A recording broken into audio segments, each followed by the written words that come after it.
तो हेलो दोस्तों, आज की वीडियो में हम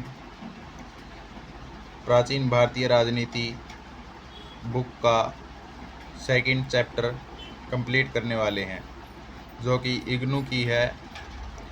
बीए के स्टूडेंट्स पढ़ने वाले हैं। तो चलिए शुरू करते हैं।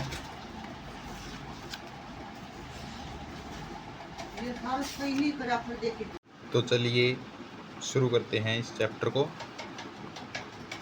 राजनीति का विषय क्षेत्र धर्म, अर्थ और नीति। पहला प्रश्न है, राजनीति का विषय क्षेत्र धर्म, अर्थ और नीति इकाई का परिचय दीजिए। इसमें जो चैप्टर का नेम है उसका ही परिचय देना है।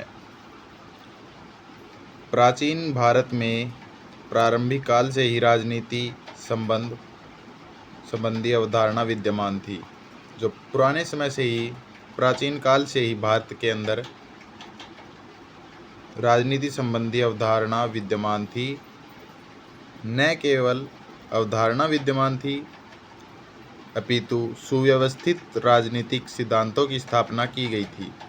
जो अच्छे तरीके से, जो बहुत अच्छी तरह से राजनीतिक सिद्धांत हैं, उनकी स्थापना की गई थी। सुव्यवस्थित और संगठित राज्य के सिद्धांत विशिष्टोद्देश्य के साथ प्रतिपादित किए गए।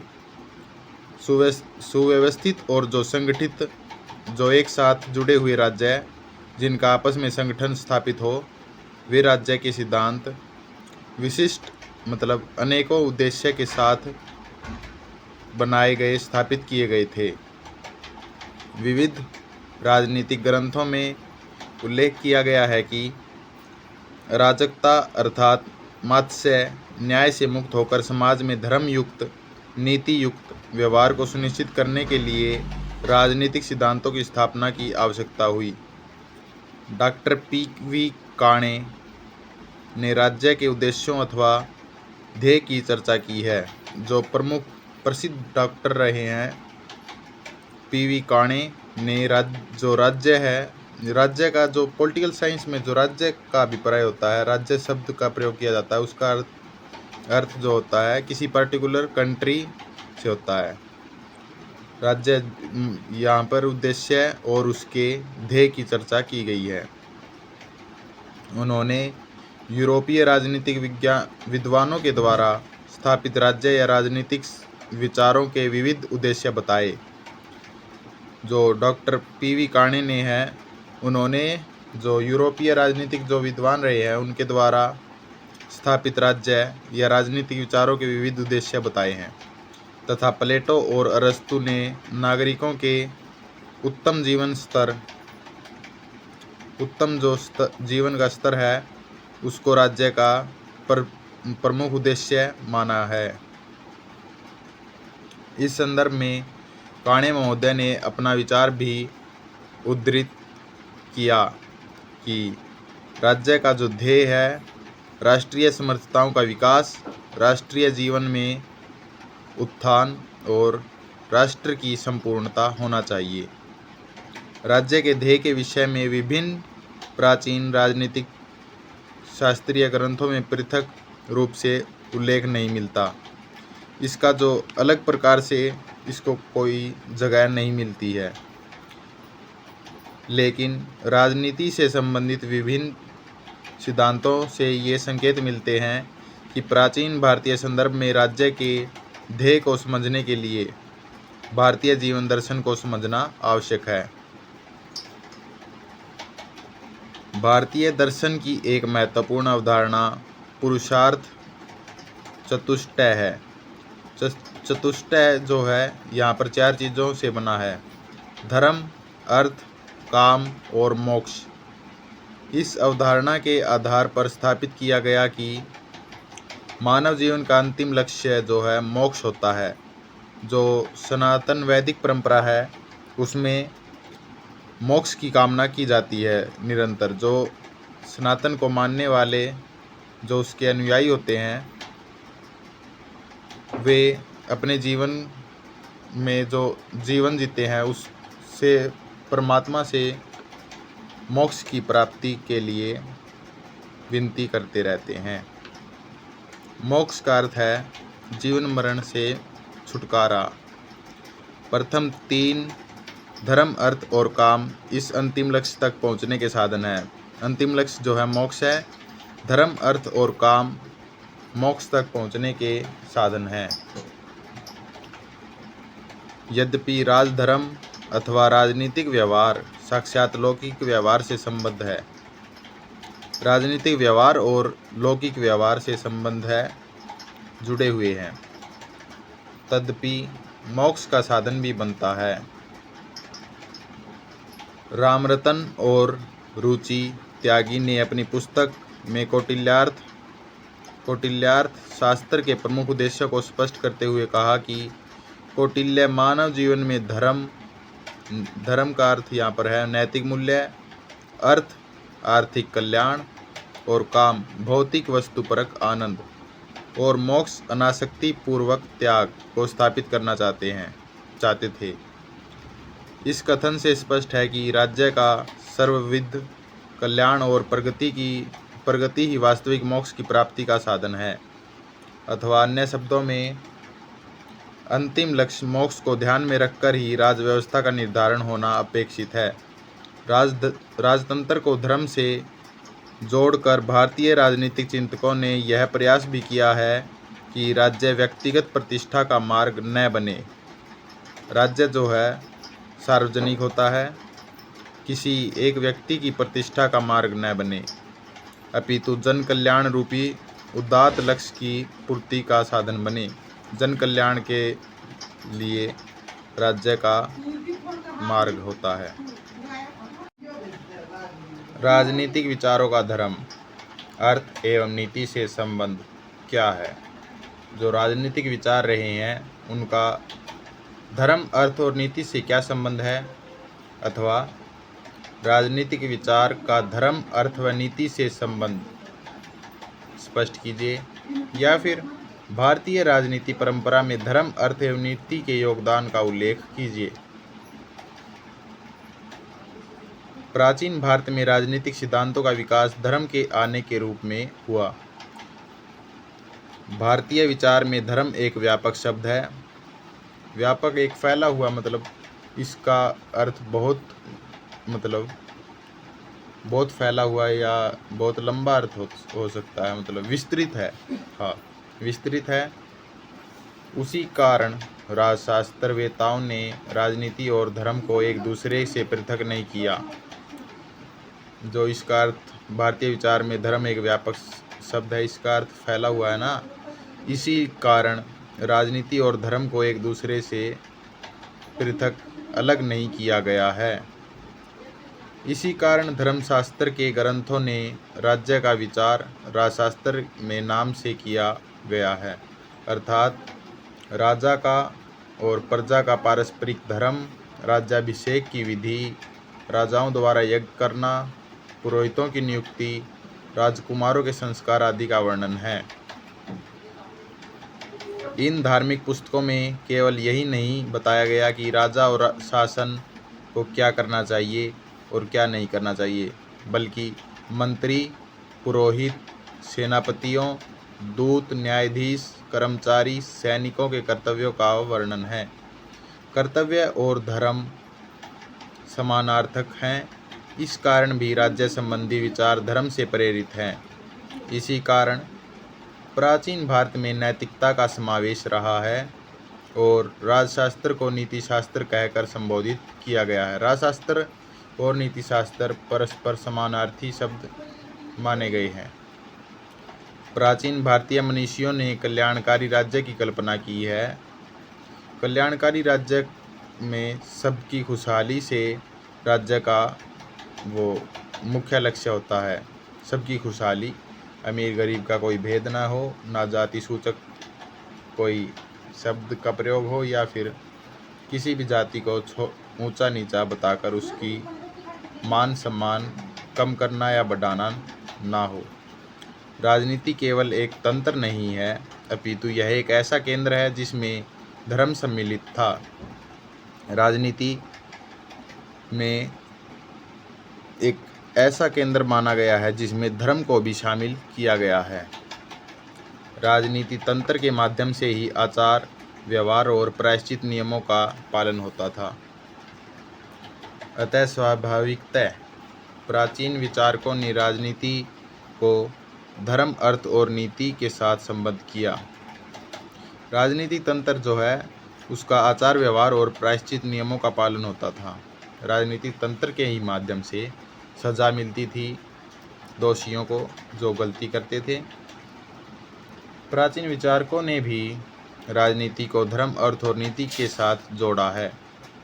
डॉक्टर काणे का कहना है कि प्राचीन भारत में तत्कालीन राज्य का ध्येय ऐसे वातावरण का निर्माण करना था जिसमें सभी शांति सुखपूर्वक जीवन व्यतीत कर पाएँ, स्वेच्छा से व्यवसाय करें, अपनी आजीविका सुनिश्चित करें, अपनी परंपराओं का पालन कर सकें, स्वेच्छा से ही अपनी आय का उपभोग कर सकें। जो ये कल्याणकारी राज्य की कल्पना का विवरण दिया गया है ये महत्वपूर्ण है, इसे फिर से देखिए। कल्याणकारी राज्य जिसमें सभी शांति एवं सुखपूर्वक जीवन व्यतीत कर पाएँ, अपनी इच्छा के अनुसार व्यवसाय रोजगार करें, अपनी जो रुचि या प्रतिभा है उसको सुनिश्चित करें, स्किल है उसको ढूंढकर आजीविका का साधन बनाएं उसे और भी विकसित करें, अपनी जो पारंपरिक जो परंपराएं रही हैं उनका पालन कर सके, अपनी इच्छा के अनुसार आय का अपनी जो इनकम है उसका उपयोग कर सकें। वस्तुतः राजा प्रजा में ऐसे उत्तम वातावरण को बनाने का साधन था जिसमें प्रजा प्रसन्न, सुरक्षित और नियंत्रित रहे।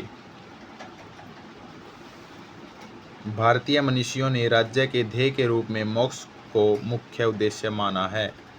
जो भारत के ऋषि मुनि रहे हैं उन्होंने मोक्ष को ही राज्य का प्रमुख उद्देश्य माना है।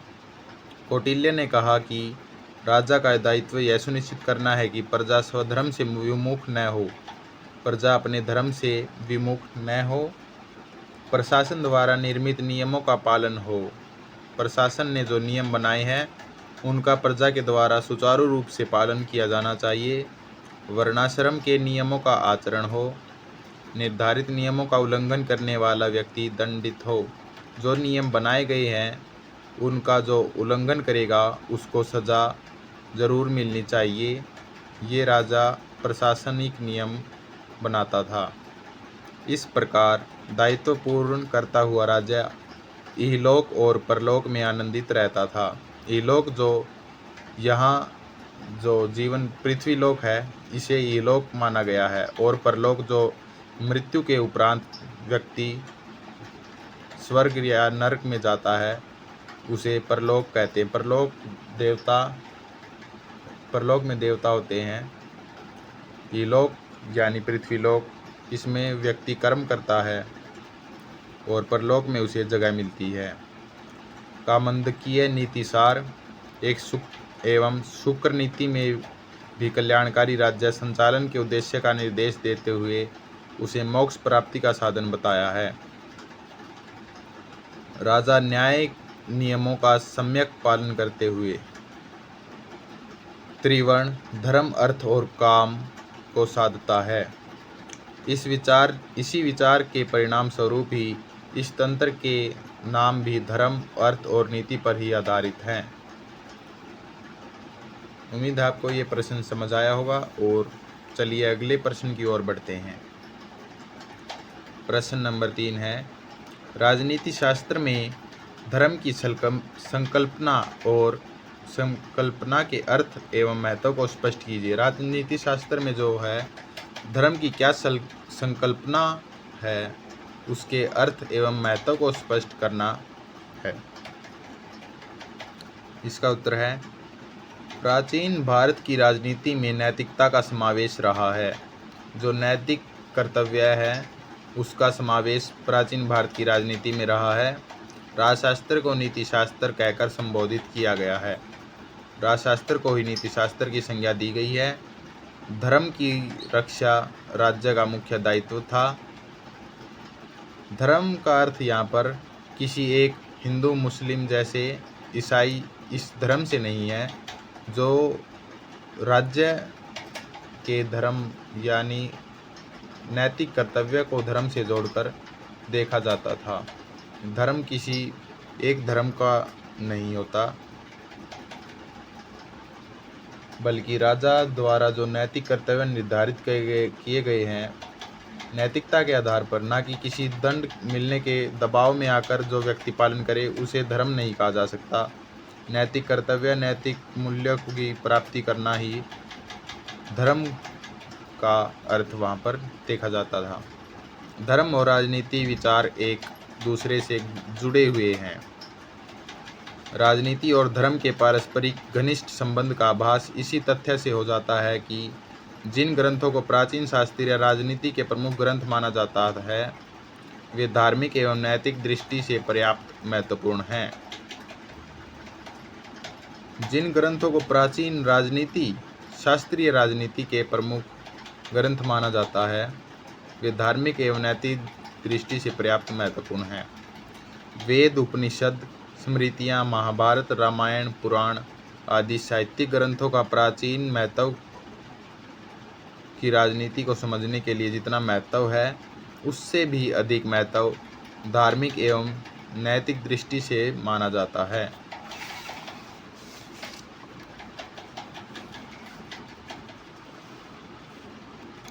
राजनीति शास्त्र को राजधर्म कहा गया है, अर्थात राजकीय धर्म। भारतीय चिंतकों ने राजनीति को धर्म के साथ जोड़ा है। राजनीति के धर्म के साथ जुड़ाव को समझने से पूर्व धर्म शब्द को समझ लेना आवश्यक है। धर्म शब्द विविध अर्थों में प्रयुक्त हुआ है, मुख्य रूप से समझना आवश्यक है। धर्म शब्द विविध अर्थों में प्रयुक्त हुआ है, मुख्य रूप से सामाजिक कर्तव्य, सत्याधारित नैतिक कर्तव्य के रूप में तथा विधि एवं न्याय व्यवस्था के रूप में धर्म शब्द प्रयुक्त हुआ है। राजा का मुख्य कर्तव्य है राज्य में समाज की स्थिरता तथा कर्मिक विकास और मनुष्यों में प्रसन्नता एवं सौहार्द को सुनिश्चित करना।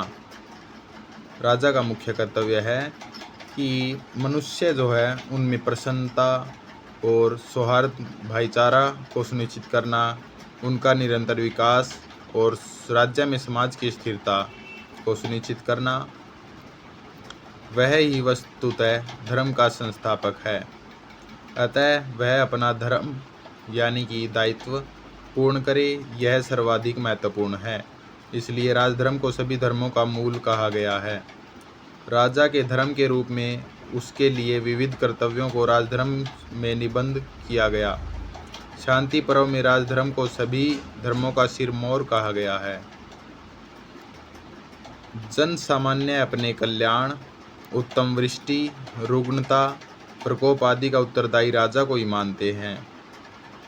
जो साधारण जनता होती है वे अपने कल्याण के लिए और अपनी निरंतर विकास के लिए अपने ऊपर जो प्रकोप आदि पड़ते हैं और उनकी गरीबी का कारण भी राजा को ही मानते हैं।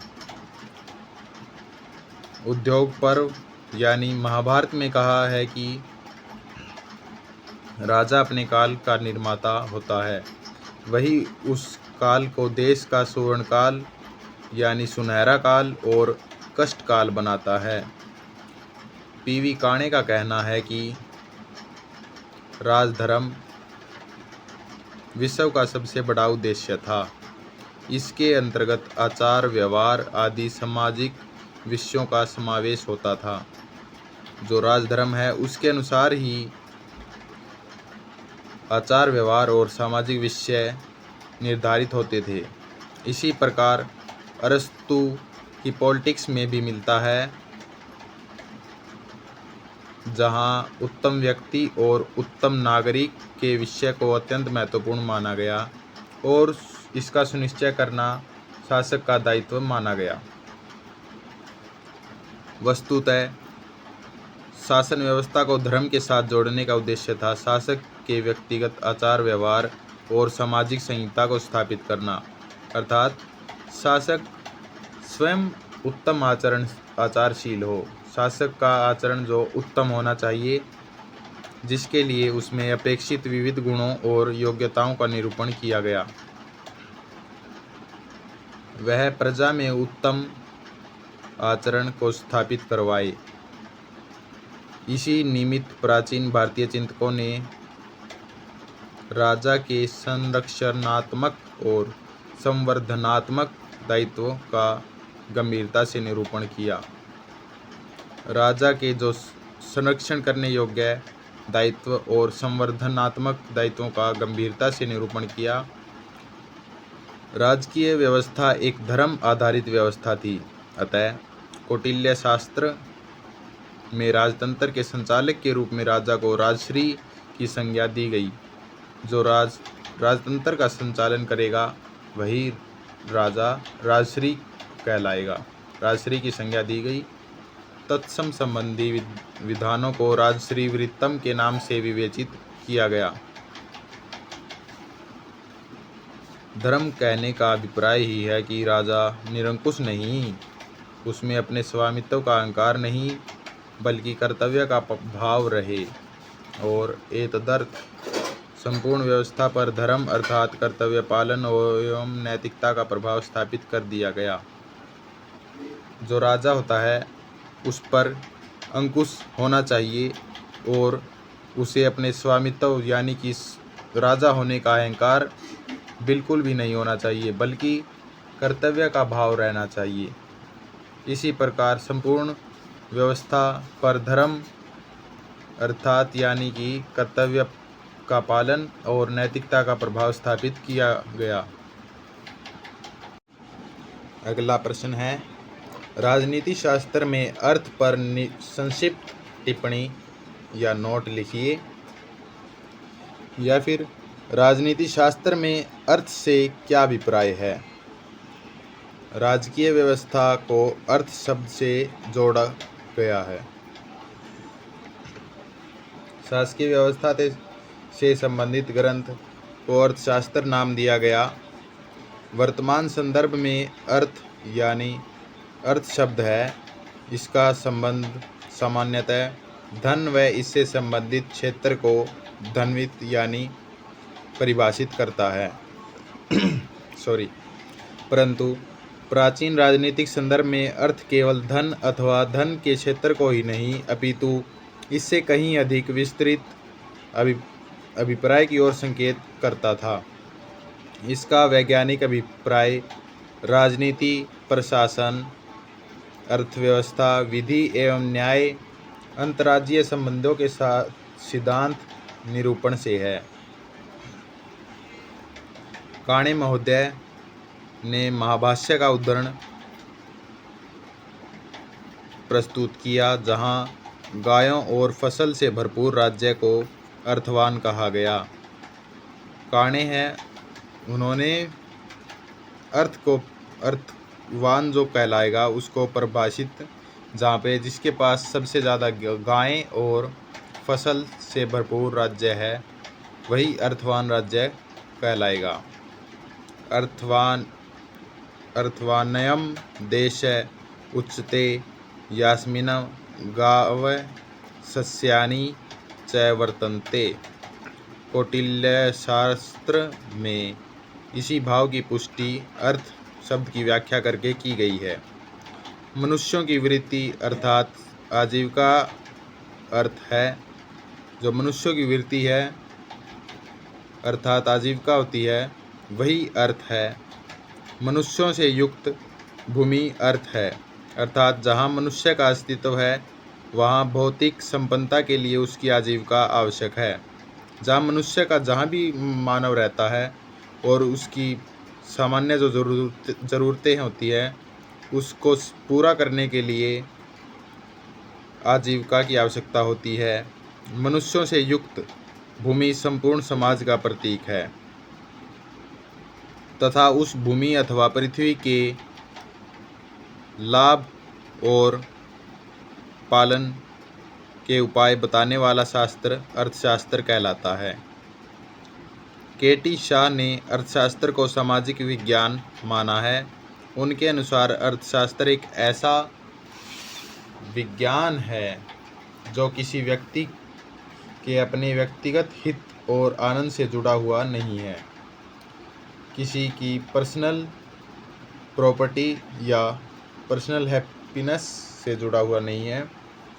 संसार में प्रत्येक प्राणी अन्य प्राणियों के सहयोग से ही जीवित रहता है, इसलिए अर्थशास्त्र निश्चित रूप से एक ऐसा सामाजिक विज्ञान है जो मनुष्य के दैनिक जीवन और वृत्ति से जुड़ा हुआ है।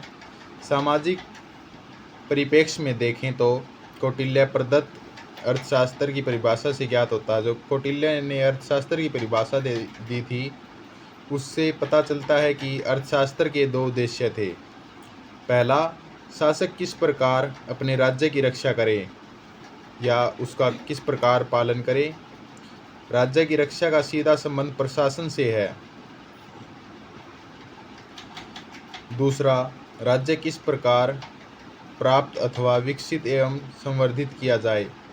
राज्य को किस प्रकार विकसित किया जाए, किस प्रकार उसका लाभ, राज्य को किस प्रकार लाभ की प्राप्ति हो या उसका किस प्रकार विकास हो, यह उसकी दूसरी परिभाषा दी थी कौटिल्य द्वारा।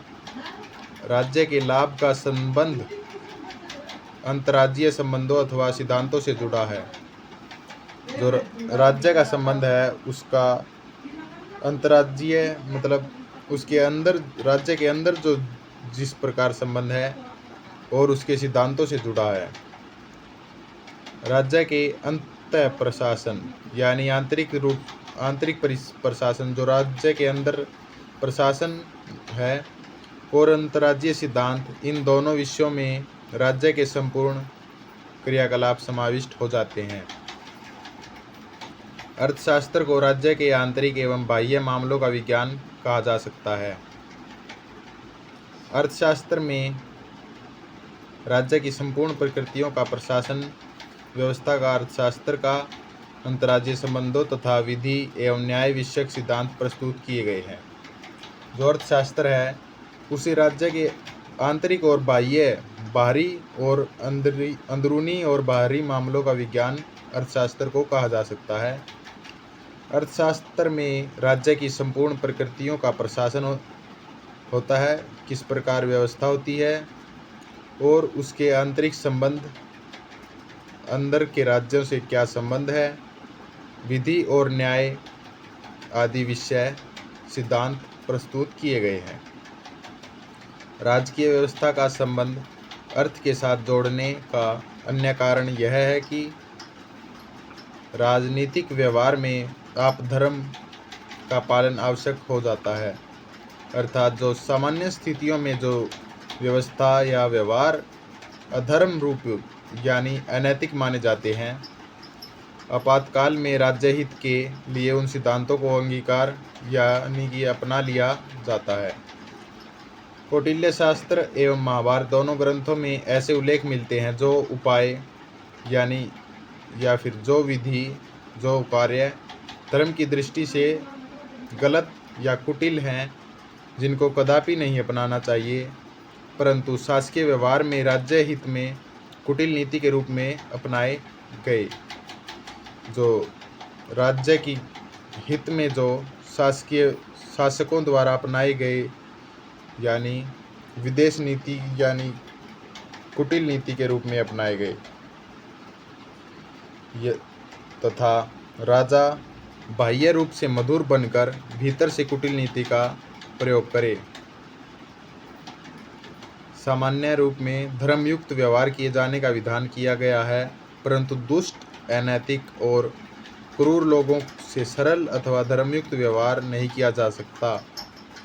जो दुष्ट और अनैतिक क्रूर लोग हैं उनके साथ धर्म के अनुसार व्यवहार नहीं किया जा सकता है, इसलिए ऐसे व्यक्तियों के प्रति धर्म विरुद्ध व्यवहार अधार्मिक नहीं होता। कौटिल्य ने तो कोष वृद्धि के लिए देवालयों की संपत्ति को स्वाधिकार में ले लेने का विधान किया है। आपातकाल धर्म वस्तुतः धर्मशास्त्र परंपरा के विरुद्ध है। और अर्थशास्त्रीय प्रवृत्ति के अनुरूप है। राजनीति में आप धर्म अपरिहार्य होता है। जो लास्ट प्रश्न है, राजनीति शास्त्र में नीति की संकल्पनाओं का अर्थ एवं महत्व स्पष्ट कीजिए, या नीति पर संक्षेप टिप्पणी कीजिए। उत्तर देखते हैं। राजनीति शास्त्र का एक नाम नीति शास्त्र है। इसका अभिप्राय है वह शास्त्र जो नीति से संबंधित हो। नीति शब्द की व्याख्या अपेक्षित है। नीति का सामान्य अर्थ है कि वे कार्यक्रम जिनका कार्यान्वयन होना है, जो कार्य किए जाने हैं। इस अर्थ में नीति को नियम भी कहा जा सकता है। महाभारत में उल्लेख किया गया है कि जिस माध्यम से लोग नए मार्ग यानी उचित मार्ग से भ्रष्ट न हो, वह नीति शास्त्र है। श्री काणे का भी मानना है कि नए शब्द नीतियों शंख श्रृंखला रूप है। नए अर्थात उत्तम मार्ग, उत्तम नीति। अनय अर्थात अनुचित नीति। राजतंत्र के साथ नीति शब्द जोड़ने का अभिप्राय है कि वे संसाधन जिनके माध्यम से जन समुदाय को अनुचित मार्ग पर जाने से रोका जाए, ऐसी नियमों का निर्माण किया जाए जिससे प्रजा का कल्याण हो। नीति का अर्थ है अन्य परिप्रेक्ष्य में भी है, जो कि दंड नीति के अर्थ में है, अर्थात जो जन आतताई हो। जो भी मनुष्य दुष्कर्म या दुर्व्यवहार करे, विधि न्याय के विपरीत हो, और उन्हें उचित दंड देने के लिए नीति निर्धारित की जाए। महाभारत में उल्लेख किया है कि ब्रह्मा ने धर्म, अर्थ, काम, मोक्ष पर आधारित 1,00,000 अध्यायों वाला एक महान ग्रंथ लिखा। इस ग्रंथ के नीति शासनशास्त्र नामक भाग को विशालाक्ष से संक्षिप्त करके 10 सहस्त्र अध्यायों में लिखा, जिसे वैशालाक्ष नीति की संज्ञा दी गई। राजकीय कार्यकलापों और सिद्धांतों के लिए दंड नीति नाम प्रचलित रहा है। दंड से अभिप्राय है राजव्यवस्था। दंड के माध्यम से संपूर्ण संसार उचित मार्ग पर लाया जाता है, अथवा जो शास्त्र न्याय व्यवस्था को स्थापित करने के लिए दंड देने की व्यवस्था करता है, वह दंड व्यवस्था है। इस व्यवस्था से संबंधित योजनाएं और नीतियां प्रारूप की जाती हैं। वे दंड व्यवस्था के साथ संबंध जुड़कर दंड नीति का रूप ले लेती हैं। नीतिसार का उल्लेख करते हुए काणे महोदय ने कहा है कि राजकीय विधानों को नीति के साथ इसलिए जोड़ा गया क्योंकि वह प्रजा को लेकर चलती है, अर्थात प्रजा उन नियमों के अंतर्गत ही अपने सारे व्यवहार करती है। वे नियम नीतियां राज्य में प्रशासन और प्रजा को संचालित करते हैं। उन नियमों नीतियों का निरूपण करने वाला शास्त्र नीति शास्त्र है। इस प्रकार कह सकते हैं कि प्राचीन राजनीतिक विचारकों ने इस बात का समर्थन किया है कि राज्य का होना सामाजिक जीवन में अत्यंत उपयोगी एवं आवश्यक। जीवन में तीनों लक्ष्यों धर्म, अर्थ, काम और नीति की राज्य के बिना प्राप्ति संभव नहीं हो सकती। तो चलिए इसके कुछ 10 प्रश्न बौद्ध प्रश्न हैं, इनको भी देख लीजिए। नंबर 1, शुक्र के अनुसार राज्य तथा शासन से संबंधित ज्ञान की शाखा का नाम है नीति शास्त्र। सर्वप्रथम सिक्कों पर लेखन कार्य किया गुप्त शासकों ने। भारत का सर्व प्राचीन धर्म ग्रंथ है वेद। वह वेद जो लिखित और मौखिक, गद्य व पद्य दोनों में है। सामवेद। पुराणों में अत्यधिक प्राचीन व प्रमाणिक क्या है? मत्स्य पुराण। अभिलेखों का अध्ययन कहलाता है एपिग्राफी। प्राचीनतम सिक्कों को क्या कहा जाता है, जिसे साहित्य में काशार्पण भी कहा गया है? आज सिक्के। प्राचीन भारतीय चिंतन का मुख्य स्रोत है अर्थशास्त्र। पुरुषार्थ चतुष्टय के अंतर्गत नहीं है। धर्म संन्यास अर्थ मोक्ष संन्यास। मानव जीवन का अंतिम लक्ष्य क्या है? मोक्ष। तो ये चैप्टर हमारा कंप्लीट होता है और आगे की वीडियो में हम